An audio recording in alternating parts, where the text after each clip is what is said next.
Baik, sebelum saya mulai, kira-kira ada yang ingin ditanyakan dulu terkait apa yang sudah kita bahas minggu lalu. Ya, jadi kita sudah melihat bahwa splitting energi dari D orbital. Kalau misalnya kita mau ternyata tidak hanya dipengaruhi oleh medan kristal dan medan ligannya saja ya. Jadi kalau kita kemarin melihat bahwa di awal-awal teori kita membahas struktur senyawa kompleks, D orbital yang tadinya terdegenerasi gitu ya, energinya sama, kelima orbital di atom pusat itu, begitu dia berinteraksi dengan ligan, dia akan split yang kita sebut sebagai octahedral field. Kalau memang geometri dari senyawa kompleksnya itu octahedral, jadi menjadi dua gabungan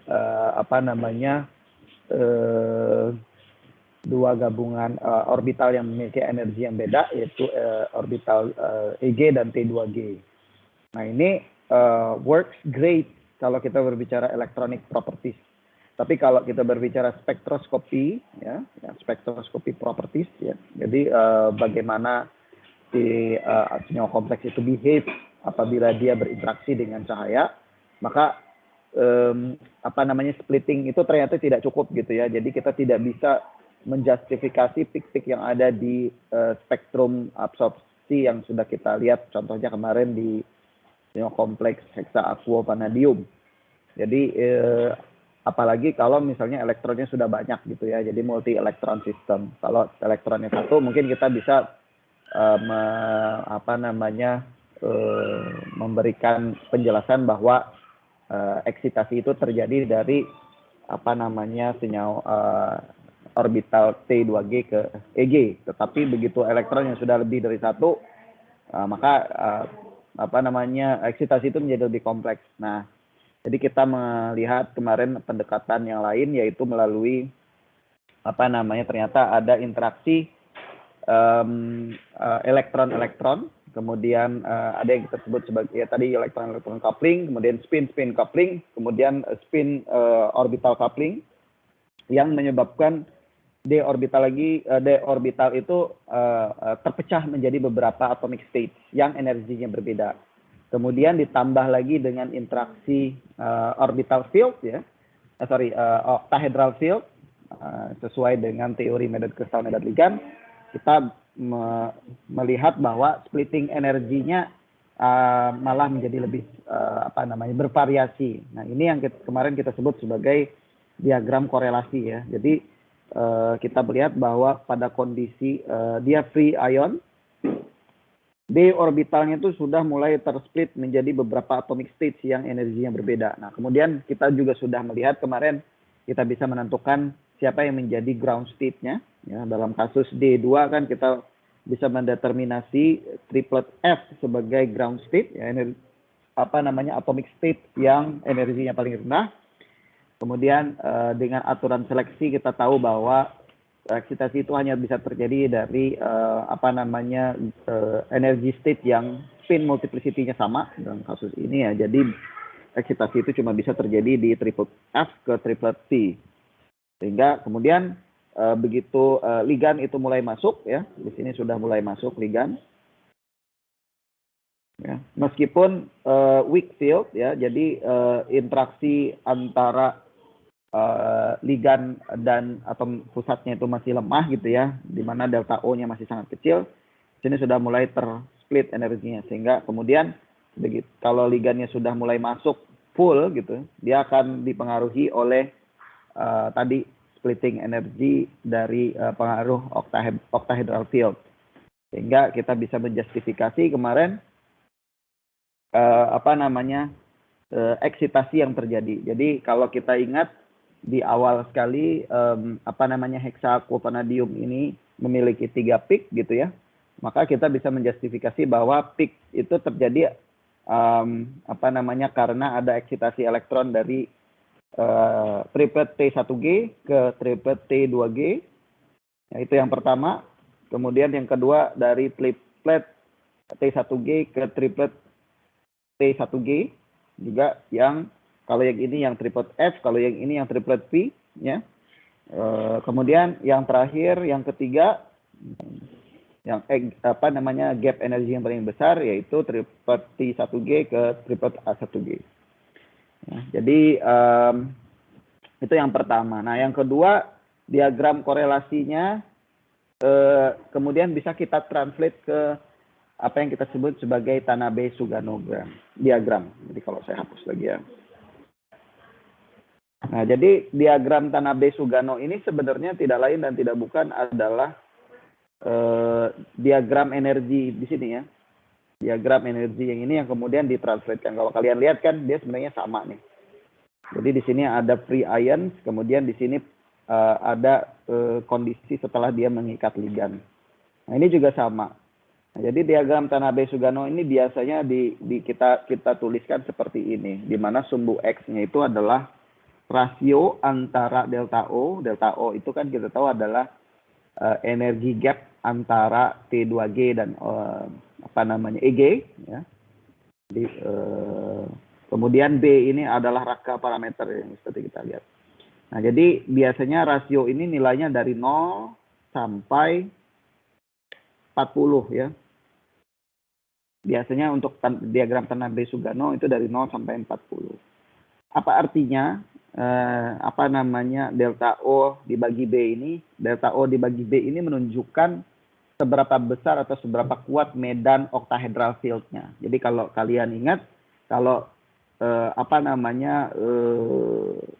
rasio antara delta O B-nya ini artinya delta O sama dengan 0 kan di sini ya. Artinya di sini kondisi pada saat free ion. Jadi atom pusatnya itu masih belum berinteraksi dengan ligan. Ya. Jadi kalau kita lihat di sini splitting energinya hanya atomic state-nya saja, triplet F dan triplet P untuk hexaquavanadium dari D2 ya. Oke. Begitu medan oktahedralnya bertambah besar kan, gitu sebelah ke kanan semakin besar, maka splitting yang terjadi akan menjadi lebih besar gitu ya. Jadi karena ada pengaruh delta O tadi. Jadi, begitu dia sudah mulai masuk ya, jadi elektron kita isi di orbital-orbital yang menjadi non bonding ataupun anti bonding nanti gitu ya. Jadi kan split menjadi T2G. Kita ingat T2 yang EG yang terdestabilisasi itu adalah dx kuadrat y kuadrat dan dz kuadrat gitu ya. Sedangkan ini kita sebut sebagai EG, nah T2G-nya itu kan dxy, dz dan dxz seperti yang sudah kita lihat kemarin. Nah, tergantung nanti kombinasi kita menyusun elektron yang ada ini ya, microstate itu akan berpengaruh sehingga dia akan menghasilkan splitting energi yang berbeda juga. Gitu. Nah, kemudian itu sumbu X ya. Nah, kemudian sumbu Y-nya itu besarannya adalah E dibagi B.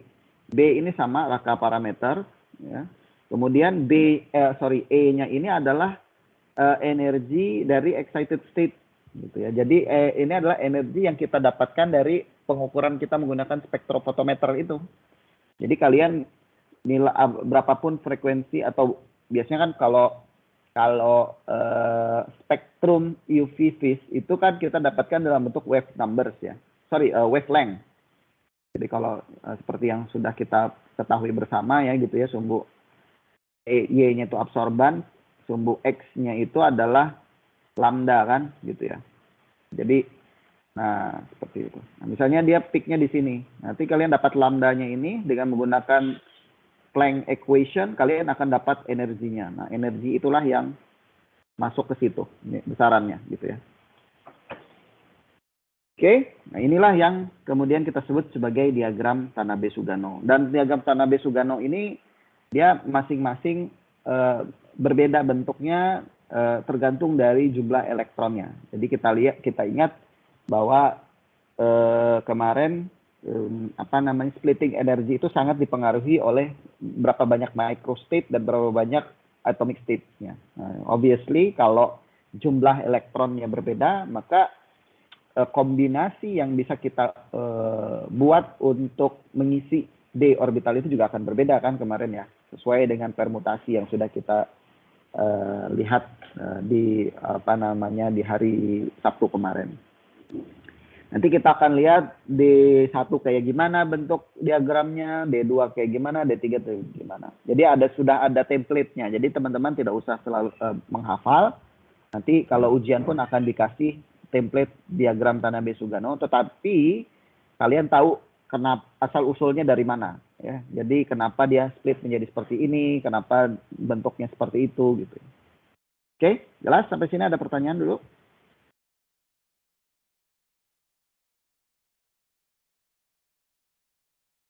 Terkait dengan Tanabe-Sugano-gram. Jadi Tanabe-Sugano ini ya tidak lain adalah diagram korelasi tadi. Nah, ini yang kita sebut sebagai diagram korelasi. Jadi apa namanya, memperlihatkan splitting energi hasil dari pengaruh baik octahedral field, medan octahedral karena ada interaksi antara atom pusat dan ligan. Kemudian splitting energi karena ada elektron spin elektron spin interactions. Nah, jelas.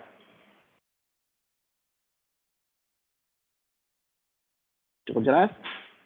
Jelas, Pak. Oke. Nah, jadi bagaimana caranya kita bisa menggunakan diagram Tanabe-Sugano? Jadi diagram Tanabe-Sugano ini banyak sekali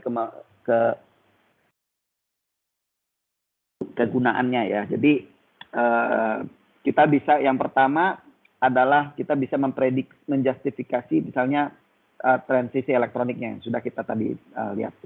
Jadi kira-kira kenapa peaknya itu muncul dari sini, apa yang terjadi gitu ya. Nah kemudian apa namanya, kita bisa juga menggunakan Tanabe-Sugano diagram ini memprediksi kira-kira peaknya itu keluar di mana ya, di panjang gelombang berapa, di energinya berapa itu. Kemudian nanti kita akan lihat di beberapa slide selanjutnya, kita juga bisa memprediksi apakah suatu senyawa itu konfigurasinya high spin ataupun low spin. Jadi di sini kan kita baru pakai contohnya yang D2. Nah, di beberapa minggu lalu kita tahu bahwa D4 sampai D7 itu kan punya dua tipe konfigurasi ya. Kita sebut sebagai high spin ataupun low spin, tergantung ligannya. Apakah dia, nah ini kan didiktate oleh kekuatan ligannya kan, kekuatan ligannya. Jadi apakah dia bentuknya nanti sigma bonding, kemudian sigma donor, pi donor ataupun pi acceptor. Ini akan mendiktate gitu ya. Dia akan lebih favorable high spin ataupun low spin. Nah ini kita bisa juga menentukan kalau kita tidak tahu gitu ya. Jadi kita tinggal ukur saja spektrum UV vis-nya, kemudian kita ambil rasio dari peak-peak yang ada tersebut, kita bisa tentukan gitu ya, apakah dia high spin ataupun low spin. Nah ini yang pertama adalah kita bisa memprediksi misalnya nilai delta O, B, dan energi ketiga. Let's say kita kemarin melihat, coba saya kembali lagi, saya masih, masih jauh, coba, mana contoh? Nah ini kan hexaquavanadium. Misalnya kita ngukur spektrumnya cuma ada 2, padahal kita tahu dia ada 3 gitu ya. Ini kan kita cuma ada 2, kita ambil contoh, nah di sini sudah langsung ada energinya nih. Nah, biasanya kan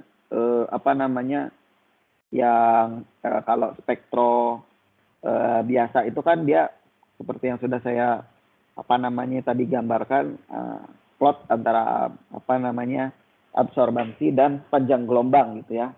Nah tapi di sini kita sudah langsung diberikan energinya. Nah di sini kelihatan ada 2 peak. Nah tetapi kita tahu bahwa hexaquavanadium ini punya 1 peak lagi. Nah kita disuruh misalnya memprediksi peak yang ketiga ini muncul di panjang gelombang berapa atau di energi berapa gitu kira-kira. Itu kita bisa menggunakan diagram Tanabe-Sugano. Ya, kita balik lagi ke sini. Ya. Nah, jadi misalnya ada pertanyaan seperti ini ya. Diketahui bahwa hexaquavanadium tadi memiliki pita absorpsi pada energi 17.800 dan 25.700 cm. Ini frekuensi ya. Frekuensi. Tapi akan frekuensi kan sebanding dengan energi ya. E sama dengan H nu kan gitu ya. Ini kan frekuensinya. Atau kalau kita mau konversi, ini kan persamaan Planck. Kita mau konversi H C per lambda. Dan tentukan band yang ketiga kata dia kan, di mana keluarnya kira-kira. Nah, maka dengan menggunakan diagram Tanabe-Sugano, kita bisa memprediksi ketiga parameter tersebut. Kita tahu bahwa heksaquavanadium tadi adalah D2, maka kita punya kira-kira diagram Tanabe-Suganonya seperti ini, kira-kira gitu ya. Kita tahu bahwa pada kondisi free ion, splitting energinya yang spin allowed itu antara triple F ke triple P, meskipun ada atomic state yang lain, tetapi karena dia tidak spin allowed, maka kita tidak usah tuliskan kan gitu ya. Kan tidak mungkin triple F tereksitasi elektronnya ke singlet D kan, nggak bisa gitu, karena dia tidak spin allowed. Nah, jadi yang pertama kita diminta untuk menghitung nilai delta O. Bagaimana caranya? Ya, kita lihat di sini. Ini sebenarnya perhitungan matematika saja ya. Jadi kita menggunakan pendekatan matematika. Jadi kalau kita lihat, ya, kita tahu bahwa triple F dan triple P ini memiliki kurva yang paralel gitu ya. Jadi slope-nya ini sama. Ya, jadi meskipun gitu ya, semakin besar nilai delta O, semakin besar juga nilai energinya. Tetapi kita lihat di sini slope-nya atau kemiringannya sama. Maksudnya rasionya sama gitu ya. Mau dimanapun itu kemiringannya sama.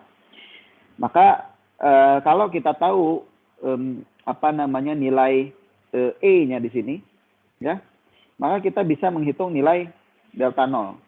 Karena E, misalnya kita ambil E 17.800 ini being E1 ya. Ini E2 gitu ya.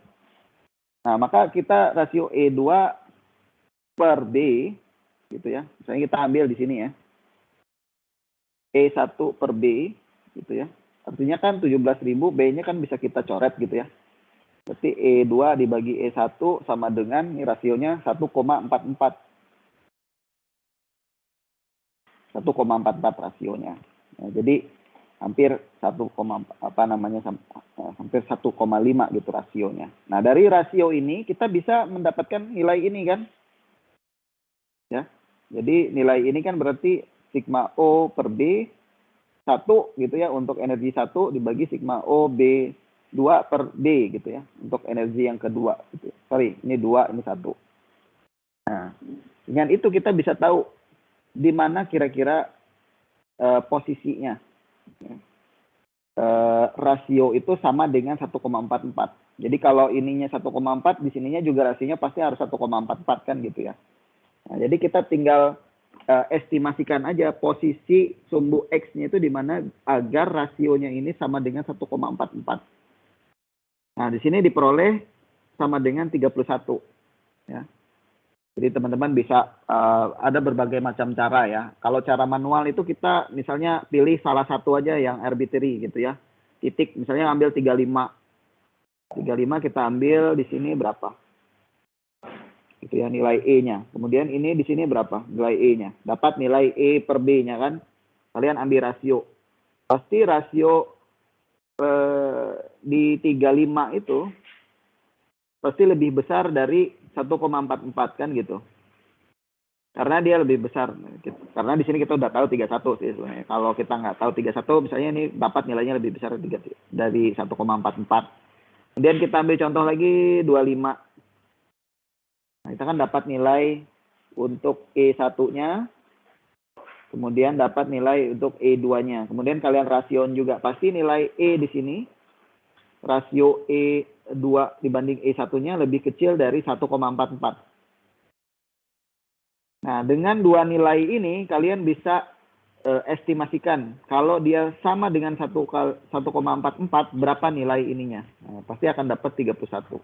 Kira-kira seperti itu. Nah, dari sini ya apa namanya, kita bisa menentukan nilai delta nolnya, gitu ya. Jadi tinggal kita masuk misalnya delta 0, cari nilai B-nya dulu. Ya, B kan gampang gitu ya. Kita tahu E-nya berapa, tadi dari rasio ini kita dapat nilai B-nya berapa. Ya. Diperoleh B-nya sama dengan 610. Gitu kira-kira ya. Jadi karena di sini 1,929 ya. Kita dapat 31. Kita ambil di 31 ini nilai salah satunya berapa, dapat B-nya 610 cm pangkat minus 1. Kemudian kita masukin ke dalam persamaan ini, delta 0 dibagi B sama dengan 31. Dibolak-balik aja sebenarnya ini. Dapat 18.910. Ya. Nah, kemudian nilai E, nah, kita bisa pakai rasio juga gitu ya. Nah, kita tahu bahwa rasio ini dengan ini itu 2 kali lipatnya kira-kira. Kan nilainya 2 kali delta O kan. Nah, maka dengan estimasi tadi kita juga bisa dapat nilai E3-nya 37.380. Jadi kira-kira seperti itu caranya. Nah, ini step-stepnya ada di buku gitu ya. Di buku banyak sekali contoh-contoh soal.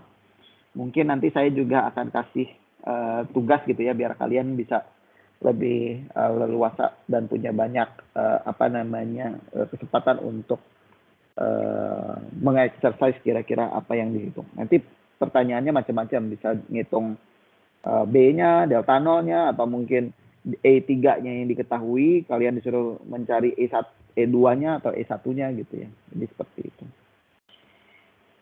Oke, ada pertanyaan kah sampai sini?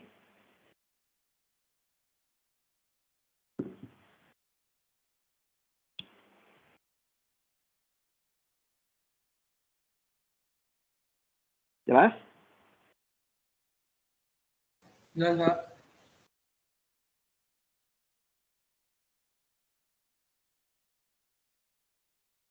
Oke, baik. Kalau tidak ada pertanyaan lagi, saya coba untuk kita lanjutkan ke materi terakhir kita.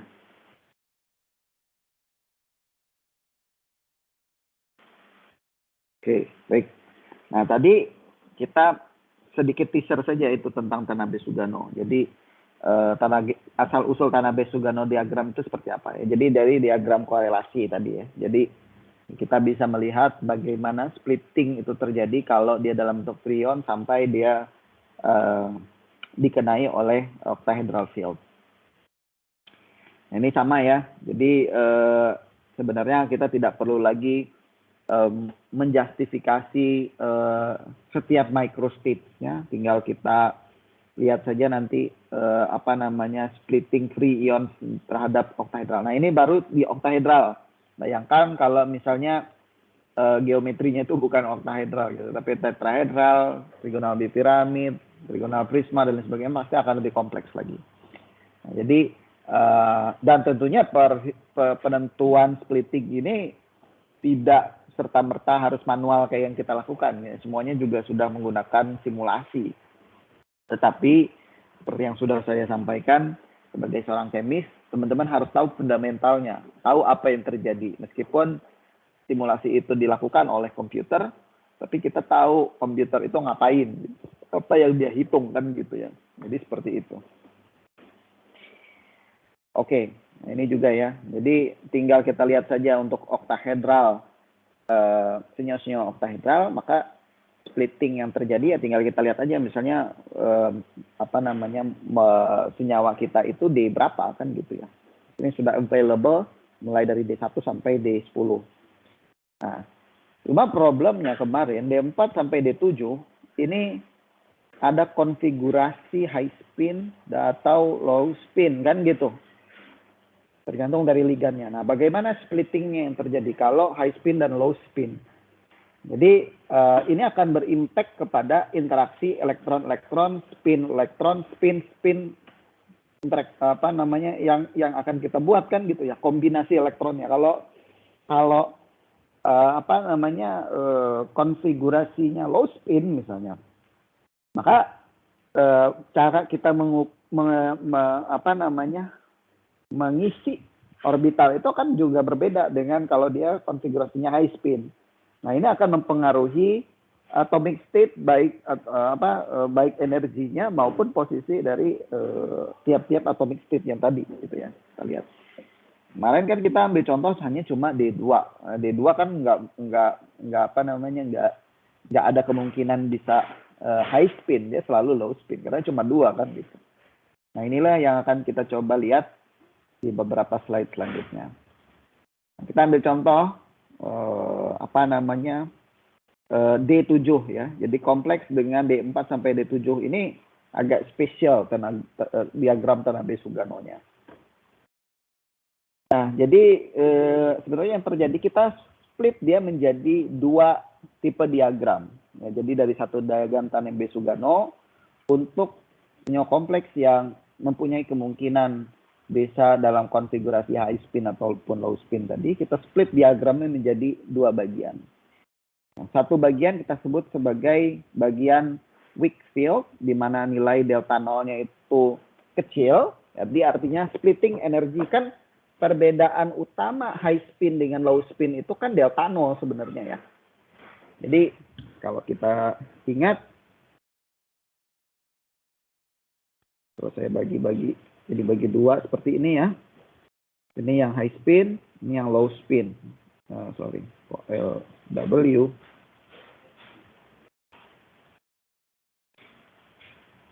Low spin. Nah, beda EG dan T2G ini kan delta nol kan gitu ya. Sama di sini ada delta nol. Nah, kita ingat kemarin waktu kita membahas teori medan kristal dan juga secara lebih detail di teori medan ligan, bahwa yang mendikte salah satunya high spin ataupun low spin ini adalah delta nol ini kan. Jadi kalau nilai delta nolnya ini besar, maka kita ngisi elektronnya itu mengikuti konfigurasi low spin kan gitu. Karena misalnya kita punya D7 gitu ya. 1, 2, 3, 4, 5, 6, 7. Jadi kita isi dulu di bawah ini karena nilai delta nolnya besar gitu ya. Jadi orbital EG ini jauh sekali perbedaannya dengan T2G ini. Sehingga kita isi dulu di bawah, kemudian baru kita isi di atas kan gitu ya. Kalau yang high speed, kita isi dulu semuanya gitu kan ya, penuh. Kita menganggap bahwa T2G dan EG ini tidak terlalu jauh beda energinya, jadi delta nolnya kecil. Sehingga konfigurasi yang kita punya adalah high spin kan gitu. Nah, jadi begitu pula dengan diagram Tanabe-Sugano. Jadi pada waktu delta nolnya itu kecil, ya, maka kecenderungannya senyawa tadi adalah senyawa diagram yang high spin gitu ya kecenderungannya. Sedangkan yang kalau nilai delta nolnya besar, maka dia akan menghasilkan konfigurasi low spin. Nah, jadi diagramnya nanti dipecah menjadi 2, di mana titik yang menjadi tengahnya itu adalah 20. Jadi kan tadi kita lihat bahwa diagram Tanabe-Sugano sumbu X-nya itu dari 0 sampai 40. Jadi kita pecah 2, jadi di tengah-tengah 20. Ya. Nah, jadi yang terjadi adalah seperti ini. Ya. Jadi pada saat untuk D7 ya tadi D7 kita tahu splitting energinya sama seperti D3. Jadi ini adalah semua atomic state yang ada di D7. Kira-kira seperti itu ya dari D2. Nah, cuma kita mau cari nih ground state-nya seperti apa. Nah, kalau di sini pada saat free ion ya kan ground state-nya pasti triplet P dan quadrat P dan triplet F kan gitu ya. Nah, kemudian kita dengan menggunakan pendekatan yang kemarin, konsiderannya spin-spin, elektron-elektron, spin-spin, dan spin orbital interactions, kita dapat bahwa triplet F ini adalah yang ground state kan gitu ya. Nilai L-nya paling besar, kemudian nilai multiplicity-nya juga paling besar. Nah, sebenarnya ini mirip seperti D2 gitu ya. Jadi kalau kalian lihat D7 itu kan konfigurasinya seperti ini ya. Kalau dia low spin. Kalau dia high spin ya. 5, 6, 7. Nah, high spin ya. Sorry ya. Kalau dia high spin. Nah, ini kan mirip seperti D2. D2 tadi yang kita lihat. Cuma bedanya kalau D2 ini singlet. Ya kan? Singlet. Jadi kalau D2 kan begini. Nah, jadi konfigurasi spinnya ini kan singlet. Makanya ground state-nya itu triplet F. Sorry, bukan singlet, triplet ini ya. Kalau dia ke atas itu kan triplet ya. Spin ke atas, dua-duanya ke atas, triplet F ke triplet P. Nah, ini mirip seperti D2, D7 ini.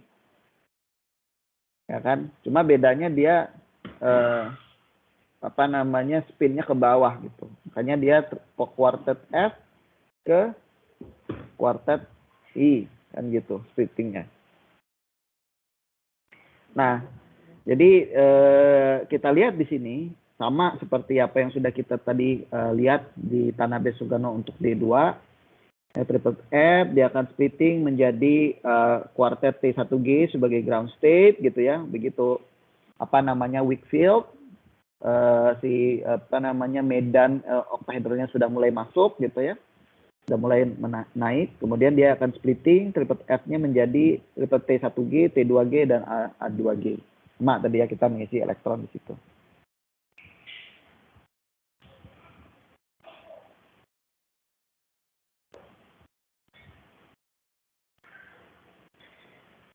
Nah, kemudian untuk yang triple P juga sama gitu ya, sama seperti tadi.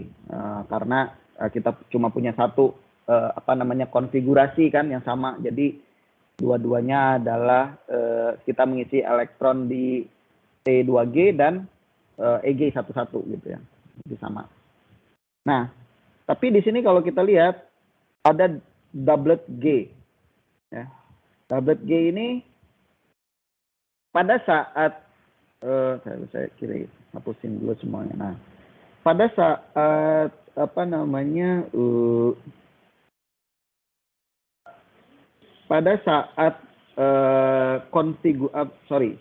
nilai delta nolnya itu sudah mulai besar, maka yang terjadi adalah, nah ini kalau kita lihat fokus ke doublet G-nya ini. Doublet G-nya ini meskipun ini tidak diberikan warna ya. Jadi yang terjadi sebenarnya meskipun pada saat free ion, eksitasi itu kan tidak terjadi karena tidak spin allowed. Jadi quartet ke doublet kan nggak boleh. Dia kan harus sama gitu ya. Spinnya harus sama. Jadi dari quartet ke quartet juga, nggak bisa ke doublet gitu ya. Tapi begitu T2 orbital field-nya itu sudah mulai masuk, ini juga melakukan splitting energi. Nah, terus turun. Salah satu atomic state dari doublet G ini turun terus sampai pada satu titik dia lebih rendah dari triplet F. Quartet F ya. Sehingga pada medan oktahedral delta 0 per B-nya itu lebih besar dari 20, maka yang terjadi adalah ground state-nya bukan lagi quartet F, tetapi doublet EG yang merupakan salah satu atomic state dari doublet G. Jadi doublet sekarang berubah ground state-nya. Jadi pada saat nilai delta nolnya itu besar ya, dan konfigurasinya berubah dari high spin menjadi low spin. Jadi kalau kita lihat di sini, doublet F-nya, quartet F-nya tidak lagi menjadi ground state, tapi yang menjadi ground state adalah doublet G. Nah, ini akan merubah behavior eksitasinya. Jadi karena kan yang ground state-nya bukan lagi spinnya 4 atau quartet, tetapi spinnya doublet, sehingga eksitasinya juga harus sesuai dengan prinsip aturan seleksi tadi kan. Cuma ya berubah jadi doublet ke doublet juga gitu. Kalau di kondisi high spin dia eksitasinya dari quartet ke quartet, karena ground state-nya berubah, maka eksitasi elektronnya juga harus mengikuti aturan seleksi, di mana yang excited state-nya juga harus dalam bentuk spin-nya itu adalah doublet, gitu ya. Jadi itu yang menjadi perbedaan utamanya. Jadi di sini yang ini udah nggak berlaku lagi di atas nilai delta 0 lebih besar dari 20. Sehingga eksitasinya nanti bisa kita lihat di sini. Yang tadinya quartet F tadi berwarna merah, jadi tidak berwarna di sini. Dia naik ke atas semakin besar, gitu ya. Kemudian yang ini juga sama, yang warna ungu ini quartet T2G juga sama, masih tetap naik gitu ya, tetapi dia tidak mengalami atau tidak responsibel lagi terhadap serapan energi yang terjadi karena ground state-nya sudah berubah, gitu ya. Jadi yang sekarang berperan dalam eksitasi, eksitasinya kalau di tidak lagi yang quartet tetapi doublet. Itu juga di sini yang quartet P-nya. Sini naik ke atas. Oke, nah, inilah yang terjadi pada senyawa kompleks dengan nilai elektron valensi 4-7, di mana ada kemungkinan konfigurasi high spin dan low spin. Oke, ada pertanyaan kah sampai sini?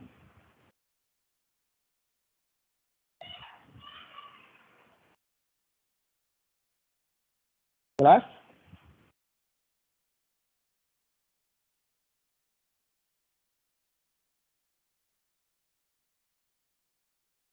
Yes, Pak.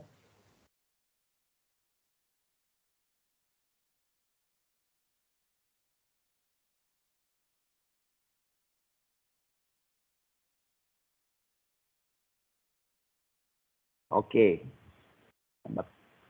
Langsung. Oke, nah ini contohnya ya. Jadi senyawa heksaamino kobalt memiliki nilai delta 0 sekian, B sekian. Nah, ini kan kita tahu bahwa heksaamino kobalt ini D7 ya. Jadi tinggal kalian hitung saja nilai elektronnya berapa, dia D7. Maka kita pengen tahu apakah dia high spin ataupun low spin, kan gitu ya. Nah, pertanyaannya kan berapa banyak absorpsi elektronik yang bisa kita prediksikan dan energinya di berapa saja, kira-kira begitu. Nah, jadi untuk menentukan problem melihat bagaimana kita bisa menjawab problem tersebut ya, kita tentukan dulu si heksaamino kobalt ini dia D berapa. Kita tadi sudah melihat bahwa dia D7, maka karena dia D7 maka dia punya kemungkinan bisa high spin ataupun low spin. Kita kan nggak tahu, tergantung dari nilai delta nolnya. Nah, kita lihat di sini delta nolnya besar atau tidak, kan gitu ya. Jadi tadi kita tinggal lihat untuk menentukan senyawa kompleks D4 sampai D7 kan diagram Tanabe-Suganonya split ya, di bawah 20, di bawah kurang dari 20 dia high spin, nah, di atas 20 dia low spin, kan gitu. Jadi kita lihat tadi sini.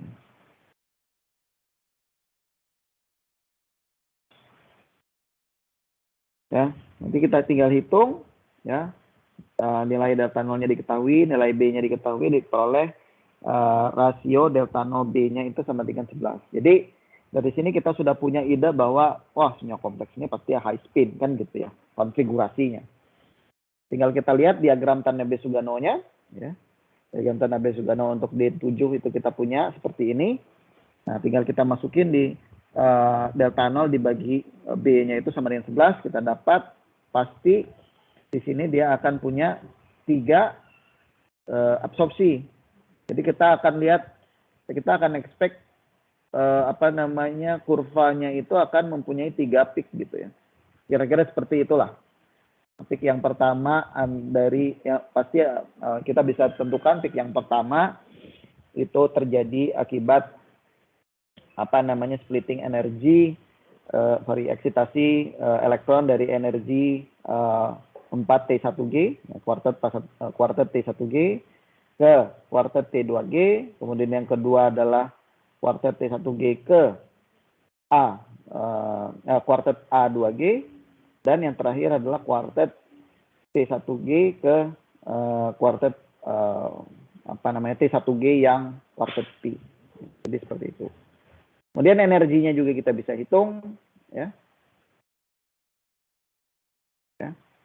Untuk yang pertama, ya tadi di sekitar 10-an ya, 10 atau 11 lah gitu kira-kira.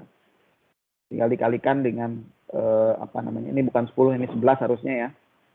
Karena tadi kan rasionya kita dapatkan 11. Typo 11, tapi hampir mirip lah, nggak terlalu jauh berbeda 10. Kemudian ininya tetap 11, tapi kita dapatnya di 10 gitu ya. Sorry, benar ini bukan ini benar 10. Saya kira ini yang di sumbu X-nya, tapi ini sumbu Y-nya ya. Kita dapat nilai energi yang pertama itu 9.200. Nah, ini yang untuk splitting energi kedua ya. Pada saat delta 0 per B-nya itu 11, maka E per B-nya itu 18. Nah, dari nilai 18 ini kita bisa hitung nilai E2-nya. Karena nilai B kita ketahui tadi. Dan yang terakhir untuk eksitasi yang ketiga, ya, absorpsi yang ketiga, nah, kita bisa prediksikan akan keluar di energi 21.200. Oke? Sampai sini ada yang ingin ditanyakan?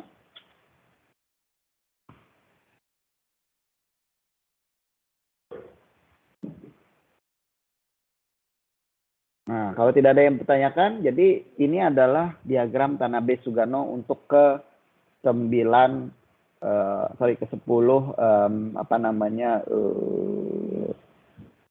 diagram senyawa kompleks dengan nilai jumlah elektron yang berbeda, mulai dari D1, D2, D3, D4, D5, D6, D7, D8, dan D9. Notice untuk D4 sampai D7 ada 2 dalam satu diagram ini ada 2 zona kan, zona high spin, low spin, high spin, low spin, gitu ya, high spin, low spin, high spin, low spin.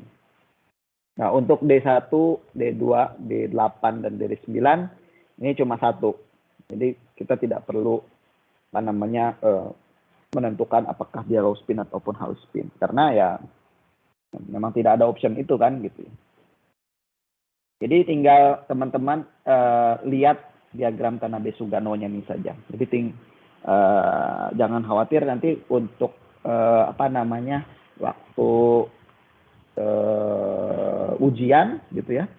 Nah, ini akan diberikan. Jadi teman-teman tinggal lihat aja dari sini. Oke, jelas?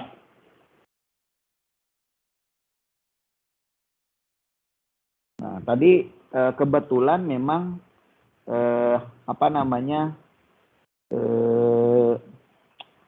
untuk sampel yang D7 high spin dengan low spin-nya itu dua-duanya memiliki splitting atau eksitasi yang berbeda gitu ya. Jadi yang sama. Jadi baik yang high spin atau low spin pasti akan kita expect dia akan menghasilkan 3 peak. Tapi misalnya kayak D6 gitu ya. Nah, D6 ini berbeda nih. Kalau di high spin cuma 1 eksitasi yang terjadi. Kalau dia low spin pasti akan ada 2. Ini dengan ini gitu. Kalau ini kan tadi sama nih 1, 2, 3 gitu ya. Di sini juga yang low spin juga akan ada 3 gitu ya. Jadi kita tidak akan agak susah melihat gitu ya, apakah dia high spin ataupun low spin. Tapi pasti energinya akan berbeda. Cuma jumlah peak-nya akan sama gitu. Oke?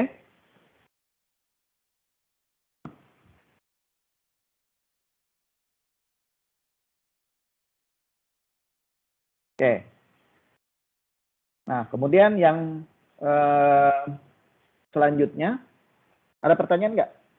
Cukup jelas dengan diagram Tanabe-Sugano dan bagaimana kita bisa memanfaatkan Tanabe-Sugano-nya?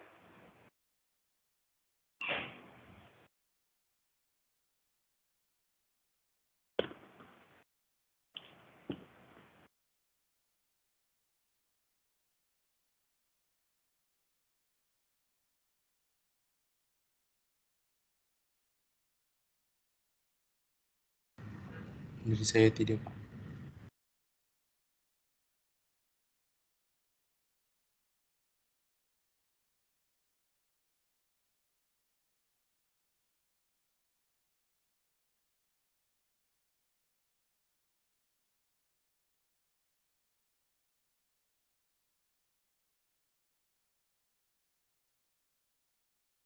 Oke, sebentar ya.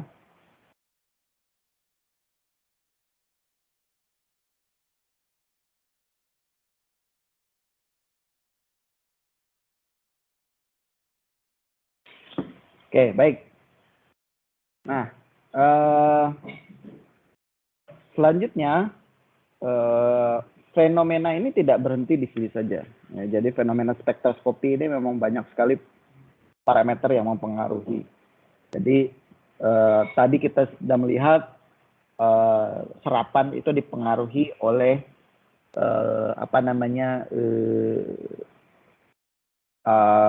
interaksi antara elektron-elektron di dalam orbital, kemudian spin-nya juga bisa mempengaruhi, kemudian interaksi antara spin dan orbital atau kita sebut sebagai spin orbital coupling itu juga mempengaruhi gitu ya.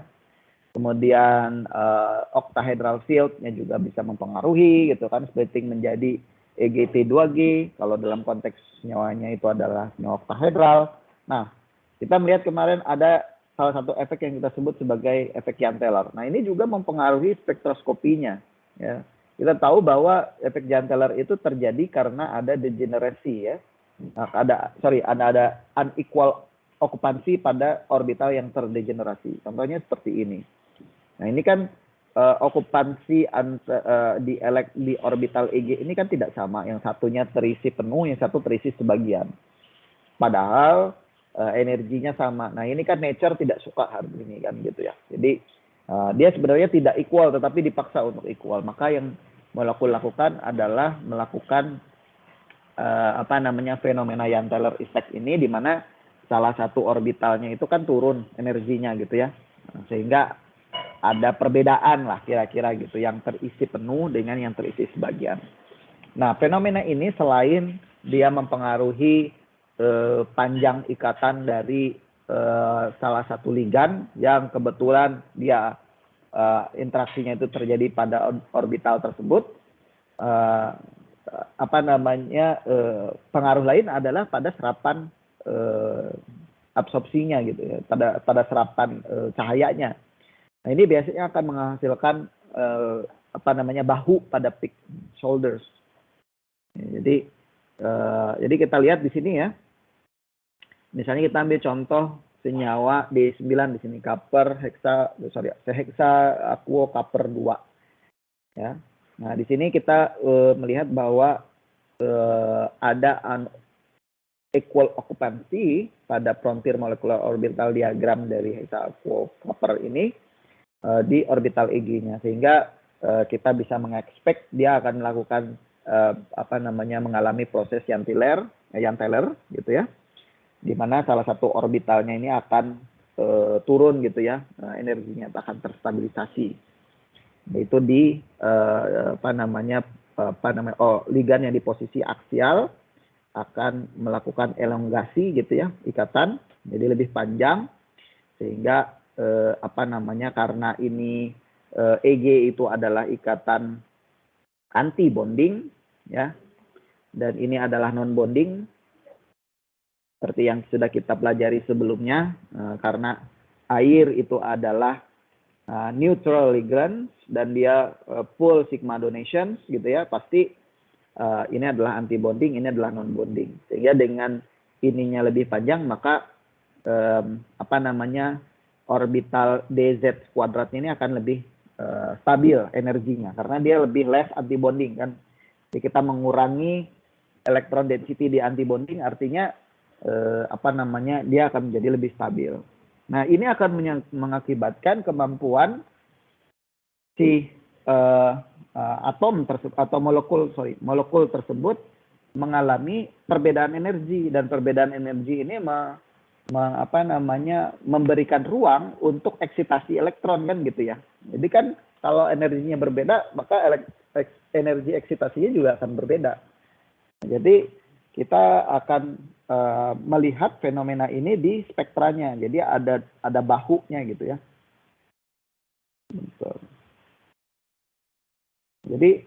Jadi kita bisa menjustifikasi kira-kira akan ada dua tipe serapan. Yang pertama misalnya dari elektron yang dari T2G ini ke sini. Ya. Ini yang warna hijau, ini peak yang di sini. Ini dengan yang ke atas situ. Jadi ada dua. Ini kan ada tempat kosong kan gitu ya. Kalau ke sini kan nggak mungkin terjadi eksitasi karena dia sudah terisi penuh. Jadi yang hanya bisa ke orbital dx kuadrat minus y kuadrat ini.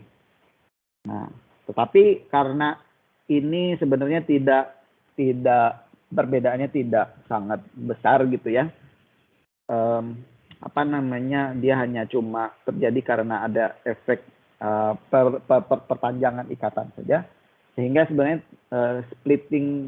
energinya tidak jauh berbeda dengan satu sama lain. Jadi yang biru sama yang hijau ini tidak terlalu besar perbedaan energi absorpsinya, karena ini kan paling turunnya cuma sedikit, sehingga dia akan membentuk bahu saja nanti di spektrum absorpsinya.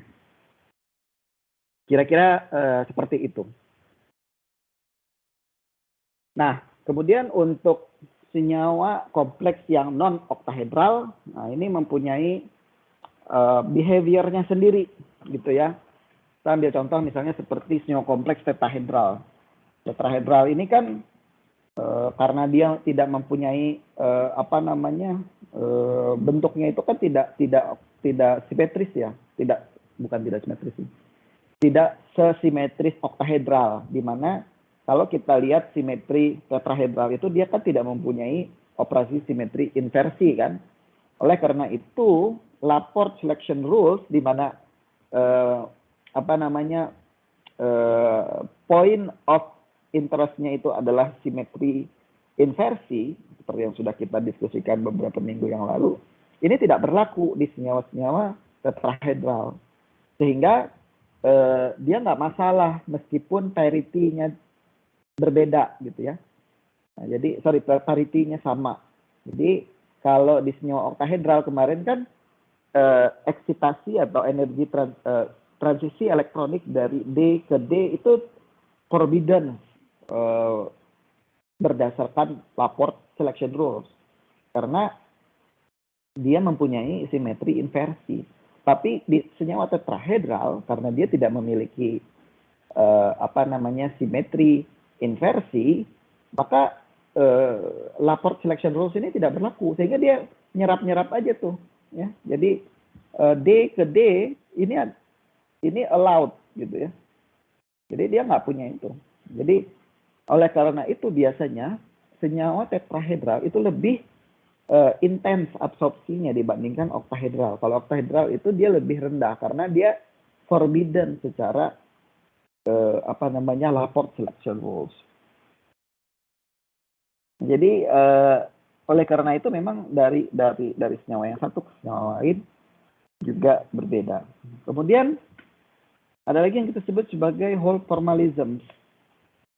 Nah, kalau kita lihat interaksi medan kristal dan medan ligannya pun berbeda kan, splitting energi yang terjadi karena ada pengaruh medan kristal dan medan ligannya juga berbeda. Di senyawa oktahedral kita ingat bahwa splitting energinya menjadi Eg dan T2G seperti ini. Nah, kalau di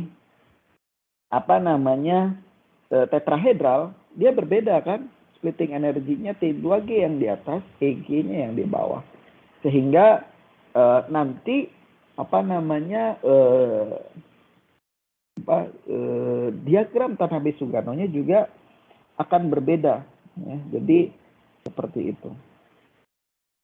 Kemudian di beberapa senyawa kompleks ada lagi fenomena yang kita sebut sebagai charge transfer transitions. Nah, ini juga akan mempengaruhi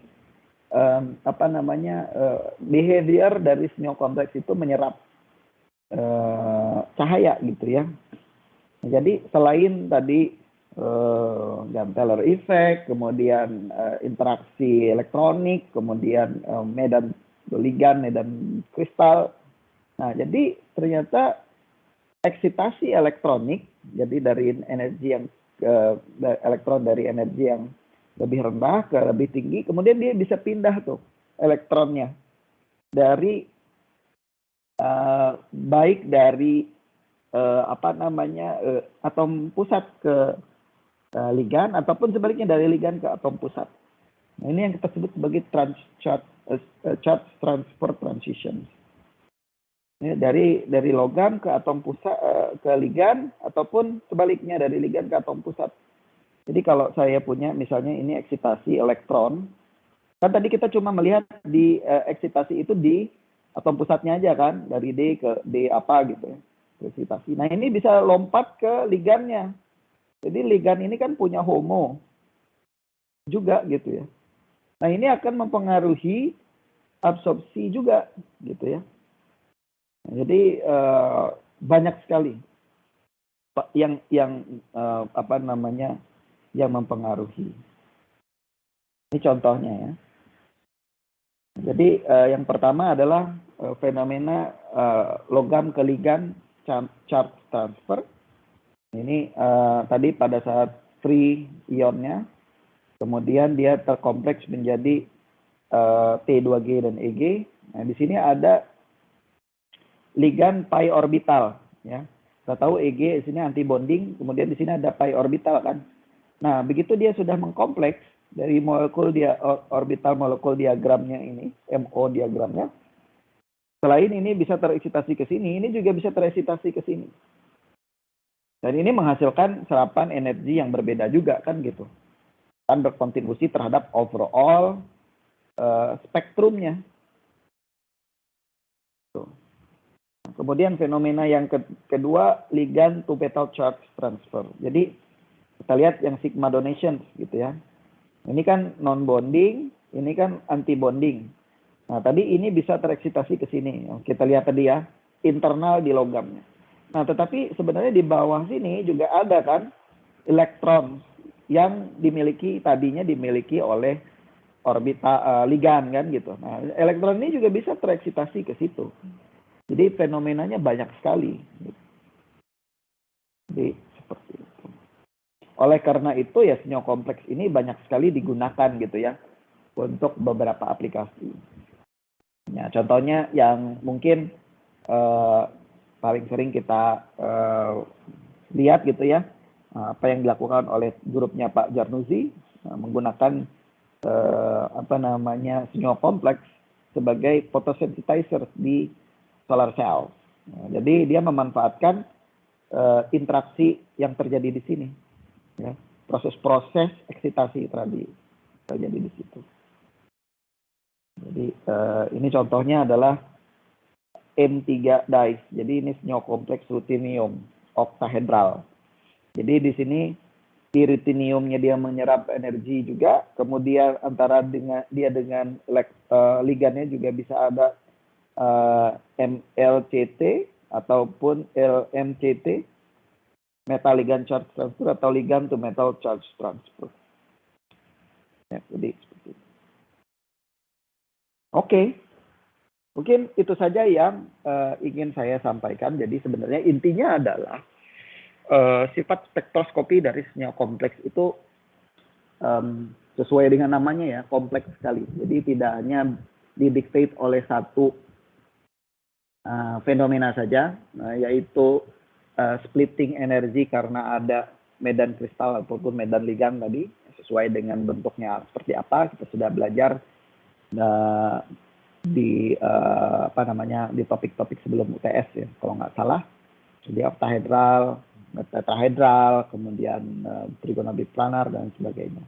Tapi juga sangat dipengaruhi oleh elektron-elektron repulsion, kemudian spinnya juga bisa mempengaruhi, kemudian spin orbitnya juga mempengaruhi. Kemudian kalau dia bisa mengalami yang Taylor effect, dia akan mempengaruhi juga. Kemudian secara keseluruhan juga kemungkinan ada terjadi proses metal to ligand charge transfer ataupun sebaliknya ligand to charge transfer. Sehingga ini yang kemudian kita lihat overall serapannya di di spektroskopinya itu nanti adalah kumulatif dari fenomena itu semua. Jadi kira-kira seperti itu. Sampai sini kira ada pertanyaan kah?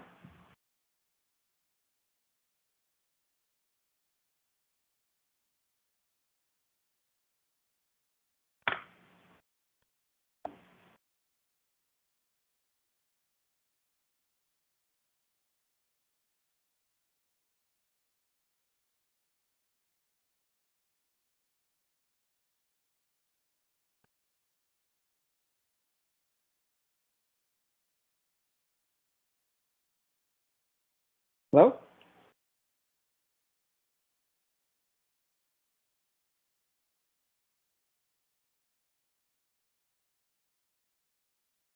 Ya, paham Pak. Oke, kalau tidak ada pertanyaan lagi, saya kira saya bisa cukupkan sampai di sini saja diskusi kita.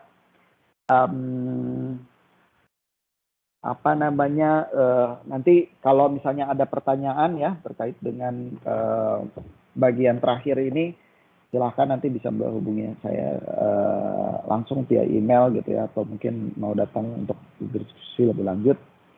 Nah, kalau menurut saya sih ini cukup complicated ya, tapi saya sih yakin teman-teman pasti ya orang-orang pilihan lah gitu ya. Jadi harusnya sih tidak terlalu masalah untuk mencerna apa yang tadi sudah kita diskusikan. Tapi kalau misalnya di luar itu kalian mendapat kesulitan, jangan sungkan untuk menghubungi saya.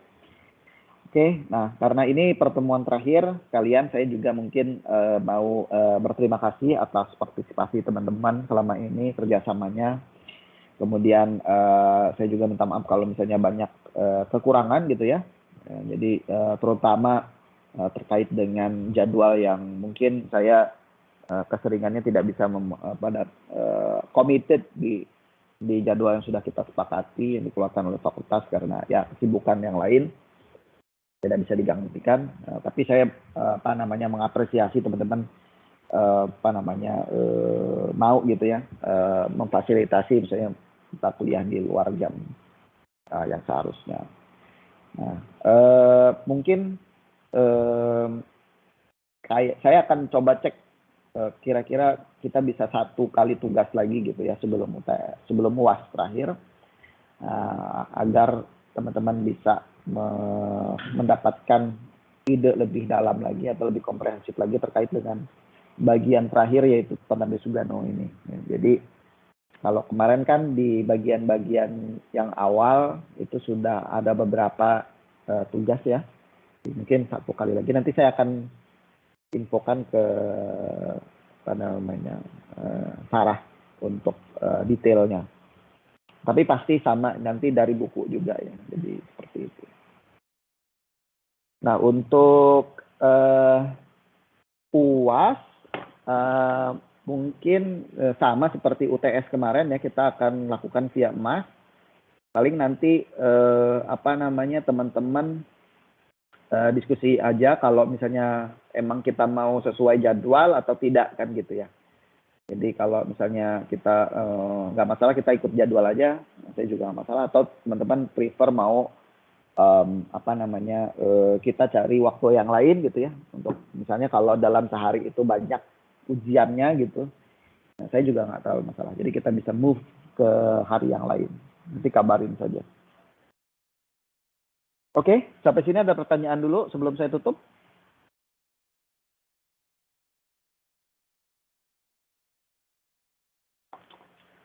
Dari saya tidak ada, Pak. Oke, kalau gitu terima kasih teman-teman semua. Apa namanya? Saya ucapkan good luck untuk UASnya nanti ya. Mudah-mudahan semua dapat nilai yang bagus dari sebenarnya tugas. Jangan lupa mengerjakan tugas aja sih sebenarnya. Tugas itu menolong sekali. Jadi kan kemarin seperti yang sudah kita sepakati, komposisi tugasnya cukup besar. Jadi tapi sih saya yakin teman-teman dapat nilai yang maksimal, bisa memaksimalkan nanti di UASnya. Oke, kita ketemu lagi mungkin mudah-mudahan tidak di kelas yang sama gitu ya. Ya semoga nggak ada yang ngulang gitu ya. Jadi saya akan happy kita ketemu lagi di kelas yang lain gitu. Jadi bukan kelas yang sama. Oke. Terima kasih sekali lagi. Selamat mengerjakan UAS nanti. Jangan lupa untuk belajar nanti ya. Kalau ada pertanyaan, feel free untuk menghubungi saya. Oke. Saya tutup mungkin. Assalamualaikum warahmatullahi wabarakatuh. Waalaikumsalam. Terima kasih banyak, Pak.